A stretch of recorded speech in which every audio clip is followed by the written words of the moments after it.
இப்போ காவல்துறைக்கு என்ன தான் சார் வேலை? நீங்கள் வந்து ஒரு ஒரு காட்டு தர்பார் நடத்த முடியாதுல்ல நம்ம. இப்போ மீடியாவில் பேசும்போது அது வந்து அதுவும் கூட வந்து நீங்கள் வந்து இதோ நம்ம பேசுகிறதுனால நம்ம வந்து அதை இது பண்ண முடியாது. நாம் பேசக்கூடிய வார்த்தைகள் அது மீடியாவில் பேசும்போது அது ஒரு வகையான பார்வை இருக்குது. பொதுமக்கள் மத்தியில் ஒரு திரளான ஒரு பொதுமக்கள் மத்தியில் நீங்கள் வந்து பேசுகிறீங்கன்னா அந்த பேச்சு வந்து ஒரு கலவரத்தை ஏற்படுத்தக்கூடிய அளவுக்கு இருக்குதுன்னு சொன்னால் அப்பவும் வந்து வழக்கு பதிவு பண்ணலாம். கடந்த காலத்தில் ஏர்போர்ட் மூர்த்தி வந்து சில பேச்சுக்கள் கொஞ்சம் வரம்பு மீறிய பேச்சுக்கள் உண்டு.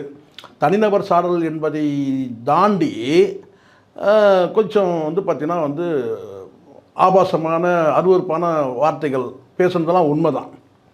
அது ஆபாசம்னு சொல்லலைன்னா கூட வந்து பார்த்திங்கன்னா ஒரு வெறுப்பை உமிழக்கூடிய வார்த்தைகள் அது இருக்குது. ஒரு சில வார்த்தைகள் வந்து அது ஆபாசம்னு நீங்கள் எடுத்துக்கலாம், இல்லை இது ஆபாசம் கிடையாது, ஆபாசம் அருவருப்பாக இதில் என்ன இருக்குது, இயல்பான வார்த்தை தானே பேசினார், இது எல்லோரும் பேசக்கூடிய வார்த்தை தானே பேசினார் அப்படின்னு சொல்லி கூட நம்ம சொல்ல முடியும். ஆனால் ஒரு வெறுப்பை உமிழக்கூடிய வார்த்தைகள் வந்து அவர் பேசின உண்மை தான். தனிநபர் சாடல்கள் வந்து உச்சத்தில் அவருடைய பேச்சுக்கள் இருந்தது உண்மை, மறுக்க முடியாது.